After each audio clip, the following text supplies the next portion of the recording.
السلام علیکم۔ Welcome to my channel خوف کی دنیا۔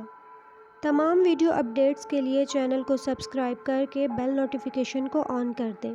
Episode number 3۔ اگر جن ہوتا تو تم پیار نہ کرتی مجھ سے۔ زوبیا نے اس کے چہرے کو غور سے دیکھا اور جذبات سے بولی، اگر جن تمہارے جیسے ہوتے ہیں تو میں اللہ سے دعا کرتی کہ مجھے جن کی بیوی ہی بنانا۔ سنی نے اسے پیار سے گلے لگا لیا۔ ساری رات وہ راز و نیاز میں لگے رہے اور وہی ہوا جس کا ڈر تھا، جو نہیں ہونا چاہیے تھا۔ زوبیا اور سنی نے اپنی ہر حد توڑ دی تھی۔ فاخرہ کب سے دروازہ بجا رہی تھی، مگر زوبیا تو جیسے بھنگ پی کر سو رہی تھی، اٹھنے کا نام ہی نہیں لے رہی تھی۔ صبح کے 11 بج رہے ہیں اور اس لڑکی کو ہوش ہی نہیں، نہ فجر کے لیے اٹھی نہ کالج کے لیے۔ ٹھیک تو ہو بیٹا، وہ پریشان سی ہو گئی۔ لگاتار دروازہ پیٹنے اور زوبیا کو بار بار آواز لگانے پر بالآخر دروازہ کھول دیا گیا، لیکن زوبیا کو دیکھتے ہی فاخرہ کی آنکھیں کھلی کی کھلی رہ گئیں۔ زوبیا کی شرٹ کے سامنے کے 2 بٹن کھلے ہوئے تھے، بال بکھرے ہوئے تھے۔ اتنا سو کر بھی تھکان اس کے چہرے سے عیاں تھی، آنکھیں سرخ انگارہ ہو رہی تھیں۔ وہ ماں تھی اور سب سے بڑھ کر ایک سمجھدار عورت، بات کو سنبھالنا جانتی تھی۔ بیٹی کو ناشتے کا کہہ کر اپنے کمرے میں آ گئی۔ جلے پیر کی بلی کی بنے کمرے میں گھوم رہی تھی۔ دنیا کی نظروں میں تماشا بننے سے پہلے ہی اس مسئلے کا حل چاہتی تھی۔ پھر بہت سوچ و بچار کے بعد انہوں نے زوبیا کی فوراً شادی کا سوچا اور ساس کو ہم خیال بنا کر ایک جاننے والی فیملی جو کب سے ان کے اشارے کی منتظر بیٹھی تھی، ان کو ہاں کر دی۔ فاخرہ بیگم نے اپنے سارے سورسز استعمال کر لیے تھے، مگر ابھی تک وہ یہ بات پتہ چلانے میں ناکام تھی آخر وہ کون ہے جس نے ان کو منہ دکھانے کے لائق نہیں چھوڑا۔ مگر بے سود، انہوں نے زوبیا کو کالج جانے سے منع کیا تو خلاف توقع اس کی طرف سے مکمل خاموشی تھی، جیسے وہ خود بھی یہی چاہتی ہو۔ زوبیا کا رویہ بہت ہی عجیب ہو رہا تھا۔ وہ ہر ٹائم کمرے میں بند رہتی، یہاں تک کہ کھانا بھی کمرے میں منگواتی، برتنوں کا ڈھیر لگ جاتا، پھر اٹھا کر خود ہی کچن میں چھوڑ آتی۔ ملازمہ کو کمرے میں گھسنے سے منع کر دیا تھا، کمرے کی صفائی تک خود کرنے لگی تھی۔ فاخرہ زوبیا کے کمرے کا دروازہ کھلا دیکھ کر وہیں چلی آئی۔ کمرے میں فل اندھیرا تھا، ہب سے کمرے میں سانس لینا مشکل ہو رہا تھا۔ فاخرہ لائٹ جلانے کو سوئچ بورڈ کی طرف بڑھی تو کسی سخت چیز سے ٹھوکر لگی، گرتے گرتے بچی۔ لائٹ جلائی تو ابکائی سی آ گئی۔ کمرے کے قالین پر ہڈیوں کا ڈھیر سا، جس پر چونچوں کی لمبی قطار چل رہی تھی۔ پردے تنے ہوئے تھے، روشنی ہر طرف سے بند تھی۔ فاخرہ بیگم نے ملازمہ کو آواز لگائی، اٹھاؤ یہ سب اور کمرے کی اچھی طرح صفائی کرو۔ خود فاخرہ نے تمام کھڑکیاں کھول دی، پردے ہٹا دیے۔ زوبیا اس وقت واش روم میں تھی، پانی گرنے کی آواز سے لگ رہا تھا کہ وہ نہا رہی ہے۔ فاخرہ بیگم سر پکڑ کر بیٹھ گئی۔ کیا ہو گیا ہے اس لڑکی کو؟ ملازمہ بیڈ کی چادر بدل رہی تھی۔ تکیے کے نیچے سے زوبیا کا اسمارٹ فون نکلا۔ انہوں نے ملازمہ سے آنکھ بچا کر فون چھپا لیا۔ ان کو لگتا تھا زوبیا کے بدلے ہوئے رویے کا سراغ یہیں سے ملے گا۔ سبحان جب سے پیر صاحب کی خدمت میں آیا تھا، پیر صاحب نے اپنے عقیدت مندوں کو ایک سنسان اور آبادی سے بہت دور ایک جگہ تیار کرنے کو کہا، جہاں دور دور تک کسی انسانی زی روح کا نشان تک نہ تھا۔ عصر کی نماز کے بعد وہ سبحان کو لے کر اسی جگہ روانہ ہو گئے جو انہوں نے اپنے مریدوں کو تیار کرنے کو کہا تھا۔ ان کے پاس ایک گھوڑا اور ایک خچر تھا۔ خچر پر آب و دانہ اور کچھ معمولی کھانے کی اشیاء تھی۔ سبحان تو حکم کا پابند تھا۔ اس نے ایک بار بھی پیر و مرشد سے نہیں پوچھا کہ ہم کہاں اور کیوں جا رہے ہیں۔ پیر صاحب اپنے عمامے اور سفید لباس میں بہت ہی نورانی لگ رہے تھے۔ ان کے نورانی چہرے اور پرجلال چہرے کی طرف کوئی ایک سیکنڈ سے بھی زیادہ نہیں دیکھ سکتا تھا۔ ان کے ہاتھ میں ہر وقت لکڑی کی ایک تسبیح ہوتی تھی جو ہر وقت حرکت میں رہتی اور لب مسلسل ہلتے رہتے تھے۔ پیر صاحب گھوڑے پر سوار ہوئے تو سبحان نے ادب سے گھوڑے کی لگام تھام لی۔ پہاڑی علاقے میں دشوار گزار راستوں پر گھوڑا 2 دن چلتا رہا۔ جب سبحان تھک جاتا تھا تو پیر صاحب گھوڑے کی لگام تھام کر چلنے لگتے۔ سبحان نے بہت کوشش کی کہ پیر صاحب کی باری بھی سبحان ہی لگام تھام کر چل لے، مگر پیر صاحب نے نرمی سے سمجھایا کہ دونوں کو اپنی اپنی باری پر اور اپنے اپنے حصے کا پیدل چلنا ہوگا، تبھی دونوں کے لیے سفر آسان ہوگا۔ راستے میں نماز کے لیے رکا جاتا، نماز ادا کی جاتی اور یہ 2 لوگوں کا قافلہ پھر سے چل پڑتا۔ بالآخر وہ لوگ اپنی منزل تک پہنچ ہی گئے۔ وہ بڑے سے پہاڑ کے اندر بنی ہوئی ایک کھو تھی۔ جسے ایک بڑے سے پتھر سے بند کیا ہوا تھا۔ گھوڑے اور خچر سے سامان اتار کر ان کی کاٹھی سے آزاد کیا گیا۔ قریب ہی چھوٹا سا قدرتی چشمہ تھا۔ گھوڑے اور خچر پانی پی کر وہیں تازہ گھاس کھانے لگے۔ دونوں جانور مانوس لگ رہے تھے۔ پیر صاحب اور سبحان نے ہلکا سا دھکا لگا کر پتھر ایک طرف کر دیا۔ اندر سے اندھیرے کے بجائے روشنی آ رہی تھی۔ ایک کونے میں ایک قالین نما موٹی دری بچھی ہوئی تھی جس پر 2 سادہ سے تکیے پڑے تھے۔ ایک کونے میں ایک پانی کا گھڑا اور ایک انجیر کے گچھے ہار کی شکل میں لٹک رہے تھے۔ ایک جائے نماز بچھی ہوئی تھی جس کا کونا فولڈ تھا۔ بہت پرسکون سی جگہ تھی۔ عصر کا وقت تھا۔ پیر صاحب نے فولڈ کیا ہوا کونا سیدھا کیا اور نماز کی نیت کی۔ سبحان بھی شامل ہوا۔ اب دونوں دعا کے بعد دری پر آ کر بیٹھ گئے۔ پیر صاحب نے سبحان کی طرف دیکھا اور ہولے سے مسکرائے۔ بیٹا میں جانتا ہوں تم یہی سوچ رہے ہو نا میں تمہیں یہاں کیوں لے کر آیا ہوں۔ سبحان نے چونک کر پیر صاحب کی طرف دیکھا اور سر جھکا لیا۔ جی پیر و مرشد۔ بیٹا ایک بات یاد رکھنا، یہ دنیا فانی ہے اور سب یہاں مسافر ہیں، میں بھی۔ وہ اپنے سینے پر ہاتھ رکھ کر بولے، اور تم بھی، یہاں تک کہ سب چرند پرند، جاندار حیوانات اور اللہ کی بنائی ہوئی ہر مخلوق، جنات بھی۔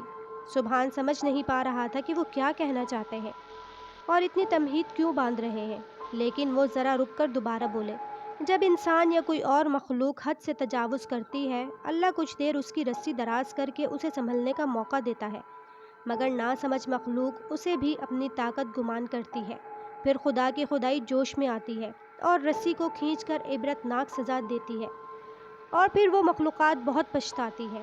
انسان کا مقصد اللہ کی عبادت اور مخلوق خدا کی مدد تھا، مگر افسوس ہم بھٹک گئے۔ اللہ ہم سب کی اصلاح فرمائے۔ آمین۔ یہاں ہم انسانیت کی بھلائی کے لیے آئے ہیں۔ میں چاہتا ہوں تم یہاں جو کچھ ایسے علوم سیکھو جس سے انسانوں کی بھلائی ہو۔ کیا تم یہ نیکی کمانا چاہتے ہو؟ انہوں نے سبحان کی طرف دیکھا۔ سبحان نے ادب سے سر جھکایا اور بولا، پیر و مرشد، میری خوش نصیبی ہوگی اگر میں انسانیت کے کام آ سکوں تو ٹھیک ہے، پھر ثابت قدم رہنا۔ تمہیں گمراہ کرنے اور منزل سے بھٹکانے کو بہت سارے ہتھ کنڈے ہوں گے۔ شیاطین اور جنات تمہارے دل میں خوف و وسوسے پیدا کریں گے، مگر تم مضبوط رہنا اور اپنے اللہ پر یقین کامل رکھنا۔ جی پیر و مرشد، جیسے آپ کا حکم۔ ابھی آج کا دن آرام کرو، اگلا حکم کل دیا جائے گا۔ سبحان نے آرام سے پہلے کچھ دیر گھوم کر یہاں کا نظارہ کرنا بہتر سمجھا۔ وہ پیر صاحب سے اجازت لے کر باہر نکلا۔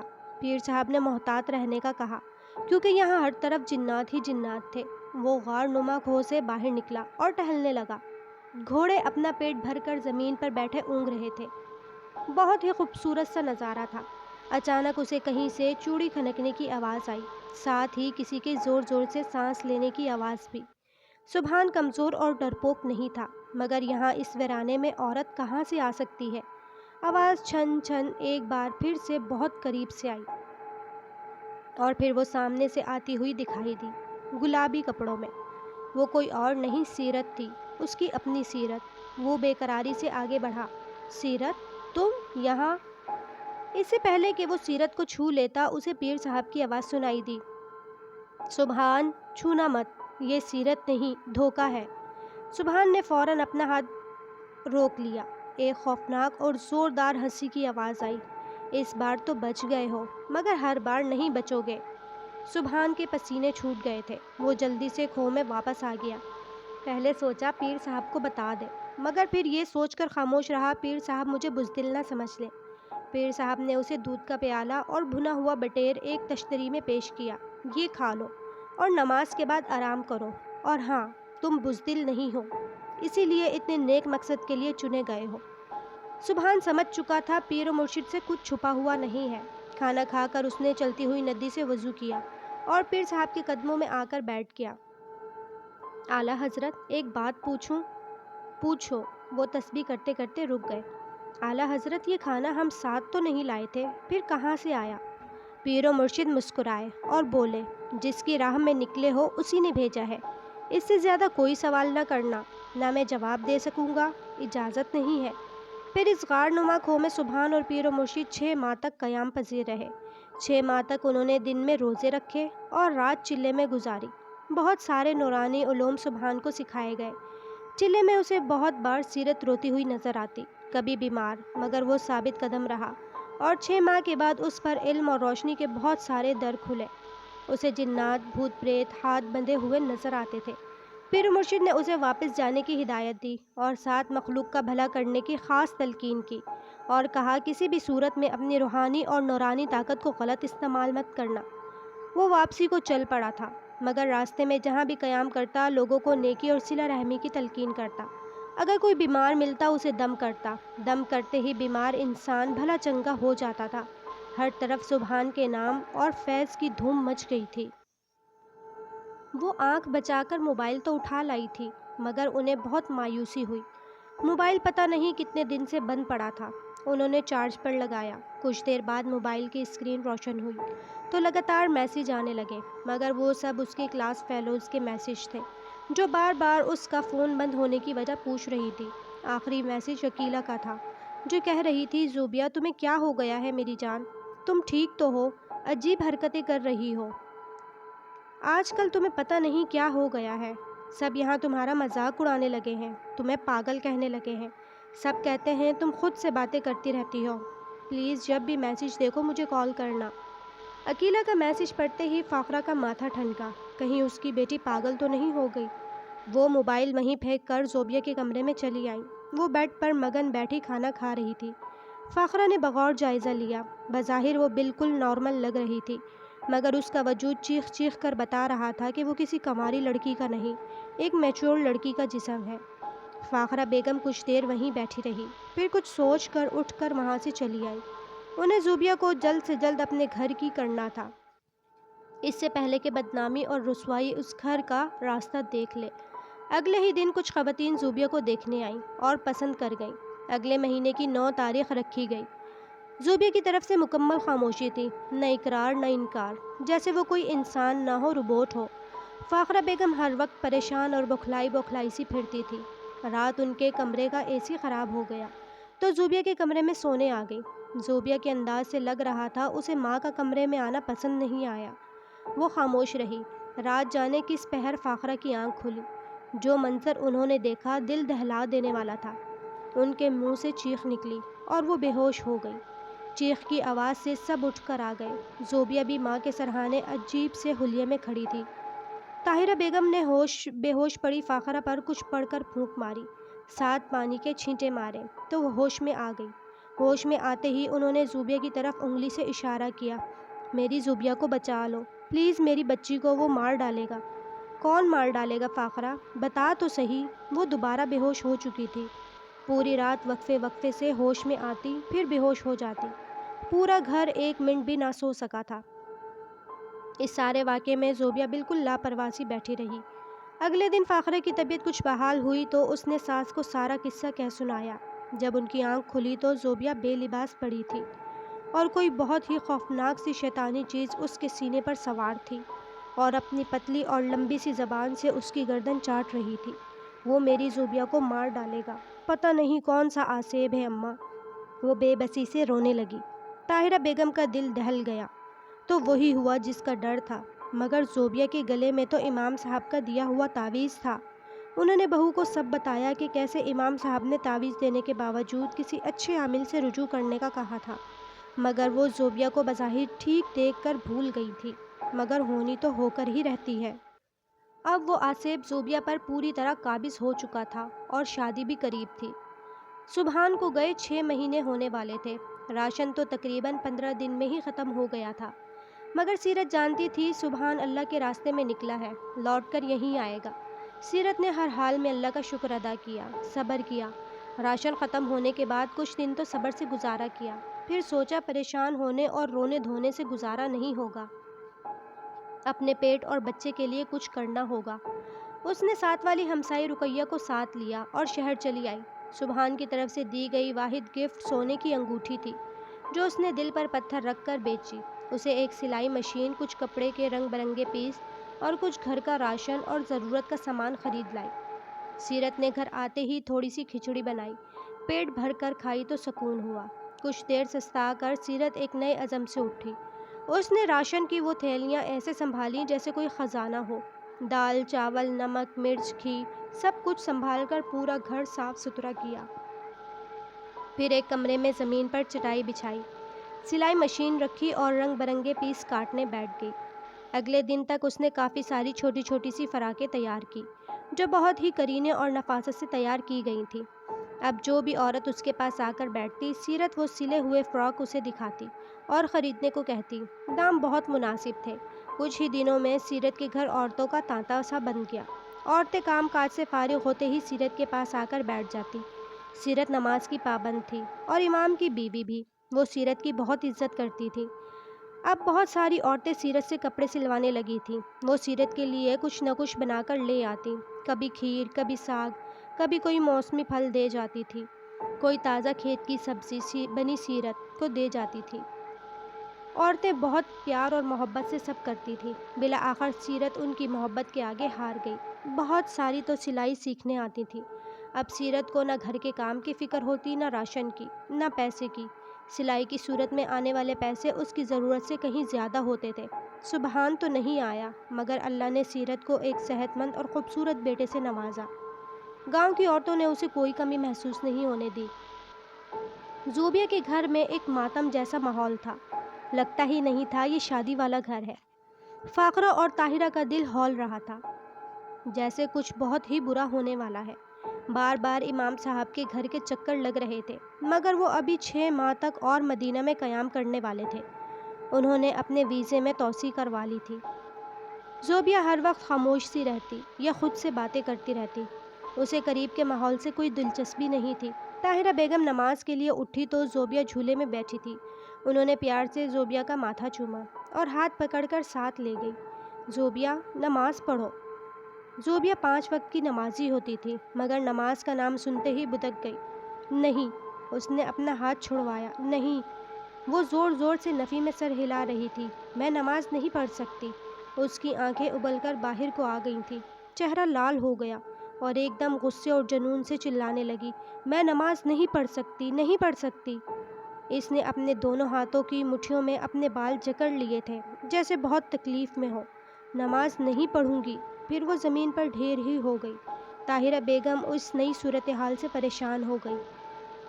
یا میرے اللہ، یہ کیا مشکل ہے؟ میری بچی کو اس مشکل سے نکال دے میرے اللہ۔ وہ بے بسی سے رونے لگی۔ زوبیہ بے ہوش ہو گئی تھی۔ پھر ہر طرح کے عامل بابا گھر میں آنے لگے۔ کوئی کہتا آسیب ہے، کوئی کہتا جادو کروایا ہے۔ ایسی باتیں کہاں چھپتی ہیں؟ زوبیہ کے سسرال تک بھی خبر پہنچ چکی تھی۔ سسرال والے رشتہ ختم کرنا چاہتے تھے، مگر لڑکا ہر صورت زوبیہ سے ہی شادی کرنا چاہتا تھا۔ اسے زوبیہ بہت پسند آئی تھی۔ زوبیہ کو دورے پڑنے لگے تھے۔ بیٹھے بیٹھے غش پڑ جاتے، آنکھیں باہر کو نکل آتی، کبھی زور زور سے چیخنے لگتی، چیزیں اٹھا اٹھا کر پھینکتی۔ گلابوں جیسی رنگت بجھتی جا رہی تھی۔ وہ اکثر حالت غیر میں ملتی، کبھی بے لباس ہی کمرے سے باہر آ جاتی تھی۔ طاہرہ اور فاخرہ کی ہر امید ختم ہو چکی تھی۔ وہ ٹونے ٹوٹکے کروا کروا کر تنگ آ چکی تھی، مگر زوبیہ کی حالت میں کوئی سدھار نہ آیا۔ سب ملازم ایک ایک کر کے گھر چھوڑ چکے تھے۔ کچن سے دودھ گوشت تک غائب ہونے لگا۔ اب ان کا گھر آسیبی گھر مشہور ہو چکا تھا۔ اب تو محلے والے اکثر ان کی چھت پر کسی بہت ہی موٹے اور کالے بلے کو دیکھتے تھے۔ سبحان مسلسل 2 دن سے سفر میں تھا۔ اب منزل بہت ہی قریب تھی۔ اسے اپنی سیرت سے ملنا تھا اور اپنی اولاد سے بھی۔ پتہ نہیں بیٹی ہے یا بیٹا، مجھے تو یہ بھی نہیں پتا۔ دل میں ملال سا ہوا، مگر اگلے ہی لمحے اس نے سب وہم ملال دل سے صاف کر دیے۔ اللہ جانتا ہے میں کبھی اپنے فرائض سے نہیں بھاگا۔ اگر میں سیرت سے دور ہوں تو پیر و مرشد کے حکم سے۔ اللہ دلوں کے بھید خوب جانتا ہے۔ وہ انہی سوچوں میں تھا جب ایک دھماکہ ہوا اور گاڑی کے ٹائر چرچرانے کی آواز آئی اور گاڑی جھٹکے کی ایک آواز سے رک گئی۔ ٹائر پنکچر ہو گیا تھا۔ اس ٹائم رات کے 2 بجنے والے تھے۔ ہر طرف گھپ اندھیرا تھا۔ یہ کوئی نامعلوم قصبہ تھا۔ ہر طرف ہو کا عالم تھا۔ مسافر کھڑکیوں سے پردے ہٹا کر باہر دیکھتے اور سہم کر پردے برابر کر دیتے۔ اجاڑ سی جگہ تھی اور جنوری کی ٹھنڈ، اس سردی اور ہلکی ہلکی بارش میں کون اس وقت ان کی مدد کو آ سکتا تھا؟ ڈرائیور کے پاس اضافی ٹائر نہیں تھا، ورنہ اپنی مدد آپ کے تحت وہ کچھ کرتے۔ یہاں چور اشکوں کا بھی بہت اندیشہ تھا۔ کچھ خواتین نے تو ڈر کے مارے رونا شروع کر دیا تھا۔ کوچ کے سارے دروازے اندر سے لاک تھے، پردے بھی برابر کر دیے گئے۔ صبح سے پہلے کوئی مدد نہیں آ سکتی تھی۔ اس لیے سب کو آرام کرنے کا کہہ کر کچھ جوان پہرا دینے کے لیے الرٹ ہو گئے۔ 3 پارٹیاں بنا دی گئی تھیں، 2 گھنٹے ہر پارٹی کو پہرا دینا تھا۔ ہر پارٹی میں 3 لوگ تھے، مگر سب لوگ پھر بھی اندھیرے سے سہمے ہوئے تھے۔ سبحان سیٹ سے ٹیک لگائے نہ جانے کب آنکھ لگ گئی تو پیر صاحب کا دیدار ہوا۔ وہ معمول کے مطابق اپنی تسبیح پر ورد کر رہے تھے۔ سبحان کی طرف انگلی سے اشارہ کیا اور بولے، بچہ ابھی فی الحال یہی تیری منزل ہے، تجھے یہیں اترنا ہے۔ اس سے پہلے کہ وہ ان سے کچھ پوچھتا وہ غائب ہو گئے۔ سبحان کی آنکھ کھلی تو سب مسافر سو رہے تھے۔ سبحان نے اپنا مختصر سامان اٹھایا اور سوئے ہوئے مسافروں کے بیچ سے احتیاط سے راستہ بناتے ہوئے مبادا کسی مسافر کی نیند خراب نہ ہو بس سے باہر نکل آیا۔ گاڑی کی ڈیوٹی دیتے ہوئے لڑکے چونک کر سبحان کو دیکھنے لگے۔ مولانا صاحب، آپ اس وقت کہاں جا رہے ہیں؟ وہ سبحان کے حلیے سے اسے مولانا کہہ رہے تھے۔ اجازت دو دوستو، یہی میری منزل ہے۔ مولانا صاحب، اس ٹائم بس سے باہر جانا خطرے سے خالی نہیں ہے، کوئی اور سواری بھی نہیں ملے گی اور باہر ویرانے میں کوئی خطرناک جانور بھی ہو سکتا ہے۔ وہ اصرار کرنے لگے۔ سبحان نے مسکرا کر اصرار کرنے والے لڑکے کے کندھے پر ہاتھ رکھا اور بولا، فکر نہ کرو دوست، اللہ میرے ساتھ ہے۔ اللہ آپ سب کا بھی حامی و ناصر ہو۔ فی امان اللہ۔ لڑکا نہ چاہتے ہوئے بھی راستہ دینے پر مجبور ہو گیا۔ بس سے باہر نکلتے ہی ٹھنڈی سرد ہوا نے سبحان کا استقبال کیا۔ سردی اس قدر تھی سبحان کو کپ کپی سی طاری ہو گئی۔ موسم بھی خراب تھا، بارش جلد ہی آنے والی تھی۔ بجلی تھوڑی دیر بعد چمک کر غائب ہو جاتی تھی۔ خوب اندھیرا تھا۔ سبحان نے پہلا قدم بڑھایا اور بسم اللہ پڑھی۔ ایک سنسان سا راستہ روشن ہوا، جیسے سبحان کو بتایا جا رہا ہو یہی ہے تمہاری منزل۔